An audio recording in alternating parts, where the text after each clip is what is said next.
My pre-party toast involved mocking his manhood. He took it way more serious than I imagined. Hey Reddit, my name is Valentina, but my friends just call me Val or Tina. Y'all can call me either. Anywho, not very long ago, I may have said a thing or two about my fiancé and his thing, and now he won't even speak to me, nor see me. But personally, I think he's just overreacting. I mean, it was no big deal. The real thing he should be angry about isn't even what I said, but what I did before that. Now, I think he just doesn't know what he wants, but whatever. I don't regret anything I did, not even a little bit. It's his fault it all happened. Anyway, let's backtrack a bit. About a year ago, I was at my mom's bookstore in town, checking out the books on the shelf. I don't even know what exactly I was looking for, but whatever it was the reason Victor and I bumped into each other. We reached for the same book. Except I'm shorter, like 3 feet shorter, so I couldn't quite get a hold of the book. I know. It sounds like one of the stories you watch in the movies, right? Well, not quite. At least in the movies, the man would probably leave the book to the woman. Well, not Victor. He was never really the stereotypical gentle man. So we got off on a bad foot. You could say I'm that entitled brat, because even though I wasn't sure what I wanted to read, I wanted the book anyway. So I made a big fuss about how he lacked courtesy and was discriminating because of my height. But all the while, he just starred. Like what I was saying didn't make sense.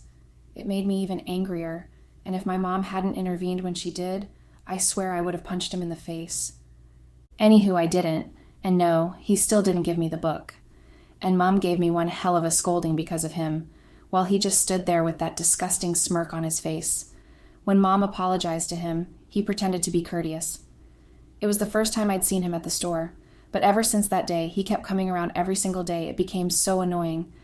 But like all love stories, eventually we got along somehow. Lol. He asked me out for coffee, and Mom got so excited about it, because she had been on my neck for the past 5 years since I turned 30, always asking me when I was bringing a man over. Well, there was her chance. After our catastrophic beginning, things kicked off really fast. The more we interacted, the more I noticed that he was actually very charming. And generally, he was okay. Not too rude, not too nice. But, personally, I'd say he was rude to outsiders. But when it came to me, he was sweet and just vulnerable. Also, unlike all the other guys I had been with, he was useful, as in reasonable. Stable job, good cook, even good teeth. LOL. Did I mention that he asked me out and we started dating? No? Well, yeah, that's what happened. Anywho, even with all that, there was just one area Victor was lacking. The one thing all the other guys had that he didn't. Or should I say could do that, he couldn't. Whatever. He was average in bed. I'm talking, not getting turned on, not eating me up properly, not even moaning or grunting properly kind of average. Maybe that's even below average. And frankly, it sucked to be under him sometimes. And to make matters worse, my friends would always brag about their men. How sweet they were. Okay. Well, maybe I shouldn't complain about that, because Victor was sweet to me too. But they'd also talk about how good their men were under the sheets too, and how they were the best sex they'd ever had. Hell, even my gay friend's partner is better than Victor. And don't ask me how I know that, but yeah, he was that bad. So you see, I was kind of under a lot of pressure. I wouldn't call it peer pressure just because I'm a little too old for that. Lol. Kidding, but seriously, it was becoming so unbearable. So I did what any sane woman would do. I sought a man that would fill in where Victor was lagging. I cheated. Yes. What? Surprised I said it that bluntly? Don't worry, I'm not the kind to beat around the bush. I cheated because he wasn't enough, because someone else was willing and able to do what he couldn't. His name was Matthew. I know, doesn't sound like the name bearer would be good looking, right? Well, he wasn't. No shade to all the Matthews out there. But he had a big, that. Come on, you know what I mean? Don't make me say it out loud. Okay. He had a big dick. Fuck. Now that that's out, y'all want to know how we met? No? Okay, I'm going to tell you anyway. LOL, he was my coworker. You know that one lame guy at work that's had a crush on you forever? Yep, that's him. It was on a Monday, after an entire weekend of heartbreaking, boring sex sessions with Victor. I was asleep half the time. I was just so frustrated. My hair was rough and all. Didn't even take time to wash it because all I wanted was to leave that house ASAP. I was just thinking all about my sex life when Matthew walked to my desk. Being the dickhead he He said something in the lines of, "Hey Val, you look empty, like you could use some of my gunpowder." And then he pointed to his thing. I wanted to scream, like tell him go fuck off like I usually would. But at that moment, I couldn't bring myself to say it. I just wanted to release all the frustration somewhere, on someone. So I told him to come back during lunch break. He did, and we had a quick one in the restroom. All the other female coworkers had always been praising him, and I knew the size of his penis because they had been yapping so much about it. But imagine witnessing it firsthand. It was nothing like what I'd ever seen, and it didn't underperform at all. And before I knew it, seeing it became an everyday routine. Every day I went to work excited because I knew something big was waiting for me. You know what I mean? Word started going around the office, but thankfully it hadn't reached Victor. At least not yet. And as carefree as I may seem, my plan was really not to get caught. I mean, I know when I started this story, it may have seemed like I didn't give a shit about Victor, but I loved him. He was the man after my own heart. You know what I mean? LOL. But seriously, it's just that one microscopic fault of his that drove me crazy. Anywho, some months into the relationship, Victor proposed. I was surprised. Like it hadn't even been long since we started seeing each other, and he already wanted to get married? Well, the engagement was fancy and romantic. I walked into a room full of balloons and red roses with family and friends around, and the love of my life holding out a ring, while the instrumentalist did his thing in the background. Sure, you can picture that. And even though I may not have been ready to get married just yet, Mathieu and I had just started having fun. But how could I say no to such a sweet proposal? Plus, Mom would have literally killed me if I'd said no, so I said yes, and Victor was so excited he lifted me up. And trust me, I weigh about 65 pounds. Kidding, but I actually weigh a lot. Say, 58? Whatever. I was so happy, most of all because my friends were there to witness it firsthand. And I could now brag about my man and his wonderful proposal without actually bragging. So yeah, I was engaged. Ring on my finger, flowers in my hands, everyone clapping, and me smiling like I hadn't just had sex with another man in the office restroom 3 days before. And I wasn't planning on stopping anytime soon. So in total, I guess you could say life was good. In fact, it couldn't have been better. But I guess good doesn't just last. Now fast forward to the pre-party toast. You know? The big event before the big event. I was so excited, like, MG, it's like I'm feeling the adrenaline all over again. Like we were planning it big. Oh, and did I mention that Victor was rich? Well, he was. It's one of the things I like the most about him. And don't call me a gold digger. I mean, a girl's gotta like what she gotta like. Know what I mean? But the night before the party, I don't know why, maybe because I was tired of always doing it in the office or jumping from one hotel to the other in town, so I brought him to my house. Not Victor's, just mine. I only stayed at his place during the weekends. My place was definitely not as fancy as his, but it was decent. And no matter how much I would have loved to take Matthew to Victor's house instead and pretend it was mine, I couldn't, because Victor wasn't on any work trip, and I wasn't stupid. So yeah, we did it all at my place. And it was great. Like I wasn't in a rush to leave or scared we'd get caught or anything. Probably because I was in my comfort zone. But you will not believe who just had to ruin the moment. It was Victor, Why was he even there? He didn't have the key to my apartment because according to him, he respected my privacy. Even when I offered him a spare, he insisted I kept them myself. So that was my saving grace. He had to knock. When I peeped out and saw it was him, I quickly tried to put on the closest clothing I could find, which didn't really make a lot of difference. And then I told that jerk Matthew to go hide. When I answered the door, Victor gave me a proper scan with his eyes.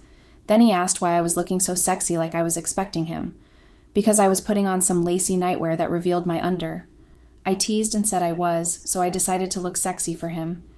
He asked if he could come in, but I tried to delay him so Matthew could find somewhere sensible to hide. So I asked him how he knew I was home, because I told him I was working late that day. Then he said he'd gone over to my workplace with dinner for me, but my coworkers told him I'd left with a young man who worked at the office too. So he called me, but I didn't pick up, and that's when he decided he'd come to my house.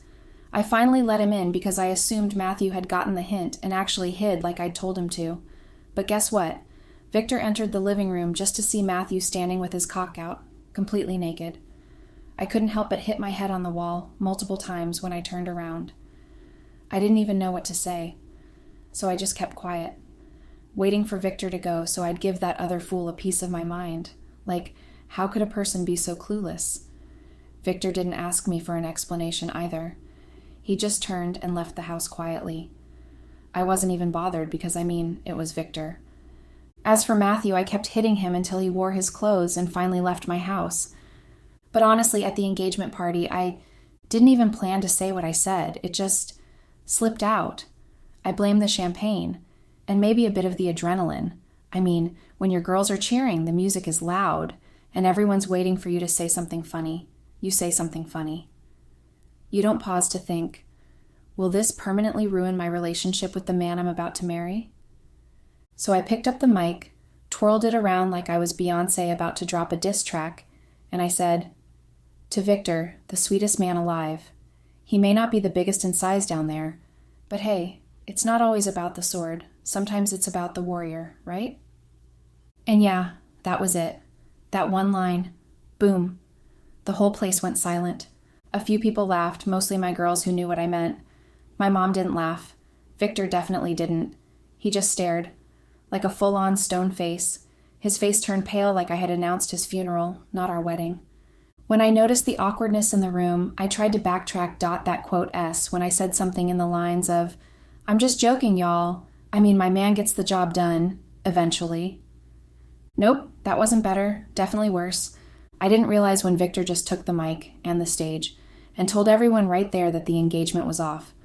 Oh, and not to mention, he took his ring off my finger. Phew, that was an embarrassing moment. But he didn't stop there. He went ahead to tell them all that I was a lying piece of shit and a cheat. I could see the disappointment written all over my mom's face. She cried. My friends whispered among themselves. Some giggled. Others just clapped their hands. I heard a coworker say karma had caught up with me or something. I had never felt more embarrassed in my life, and that was the last time Victor spoke to me. He left his own pre-party, didn't say anything more, not to me, not to anyone, just walked out, just grabbed his car keys and disappeared.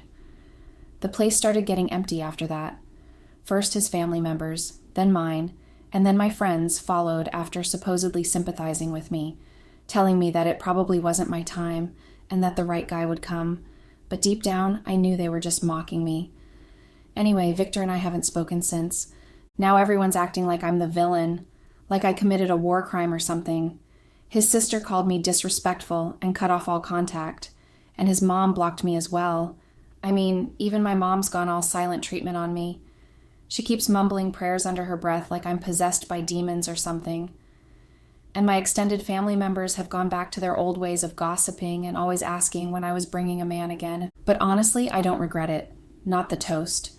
And definitely not the cheating. None of it. Okay, I may have slept with another guy once or twice. So what about it? It's not a big deal. Y'all just take life too seriously if you ask me. How do you spend months with someone, tell them every little thing about yourself, your fears, your goals, your trauma, like every fucking thing, and then they ghost you over one joke? I'm not necessarily saying I was right, but come on. Like, if you're gonna marry me, at least have a little sense of humor. And maybe, better stroke game. And I know what you're probably thinking, and likely what everyone at the party was thinking. Val, you should feel guilty for cheating. Yeah, maybe. But let's not act like I was out here trying to hurt the guy. I wasn't trying to sabotage my engagement either. I'm not that dumb. In my defense, it was kind of my flimsy attempt at trying to explain to him why I cheated in the first place. I just wanted him to know the exact reason he saw another man's full-blown cock in my living room. Also, I was just trying to have some fun. And sometimes fun comes with a big, you know what I'm saying? Never mind. Anyway, the annoying part? Matthew's been acting all smug now, like he's such a fool. He thinks my little scandal somehow makes him feel like the main character. Dude has been texting me stuff like, "Guess he couldn't handle the truth. But I could handle you." Like, what the fuck? What the actual fuck, bro? It's the audacity for me. Like, who does he think he is? Just because I've used him to fill in for Victor before doesn't mean he can talk to me that casually. Ugh, men. So dumb.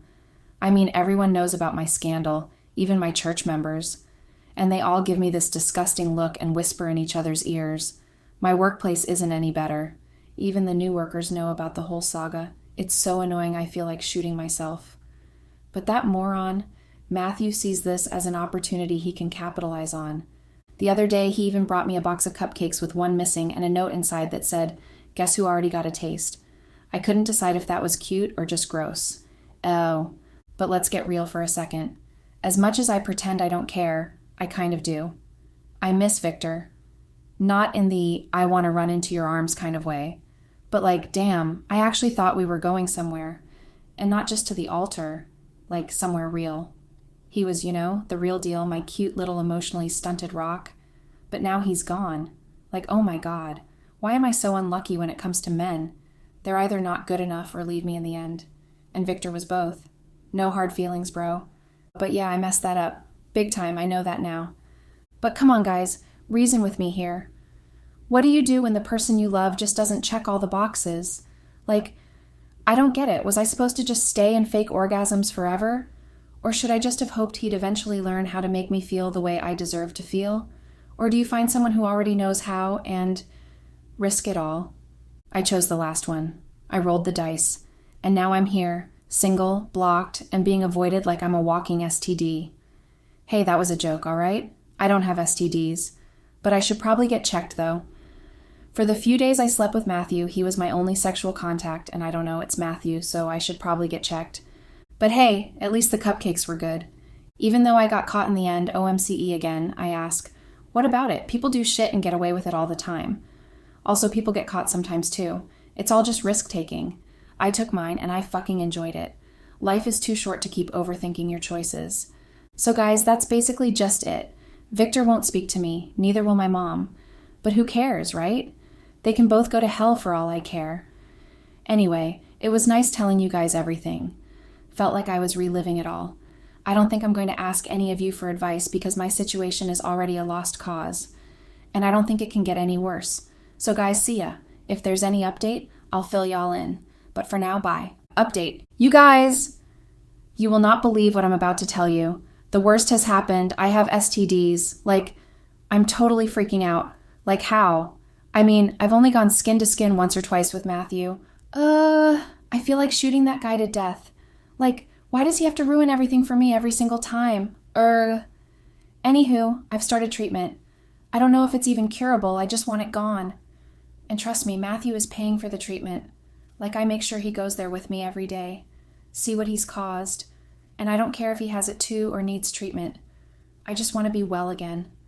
Besides, he barely has enough money to even pay for mine. It's at times like this that I miss Victor more. He never, ever ran out of cash, unlike this church rat who couldn't even afford lunch. Speaking of Victor, I saw him the other day at a coffee shop. He was with a lady. They looked, pretty close. But whatever. He was living his life with someone else. I mean, whatever happened to all the promises we'd made to each other? You know what, guys? Men are scum. I mean, they're just real pieces of trash. Am I right? But whatever. He thinks he can get over me so fast. I can do the same. Right, guys? I mean, I already have Matthew, but I can find more, The ones without sexual diseases and that. Enough about Victor. Talking about him is making me angrier. By the way, I think my mom's still holding a grudge. I mean, she's just still quiet. Even when I went to her store, she treated me like I was just a regular customer. I felt really pained. I know I said she could go to hell, but come on, I was just kidding. The rest of the family was also claiming to be angry. But they are the least of my concern. They can actually go to hell for all I care. I really don't give two fucks. Phew, you guys, I feel better whenever I write like this, even though y'all have been mean along the line, like leaving very mean comments. Anyway, I don't care. Life goes on. What matters is that you stayed and listened. So, ciao. Thanks again for listening.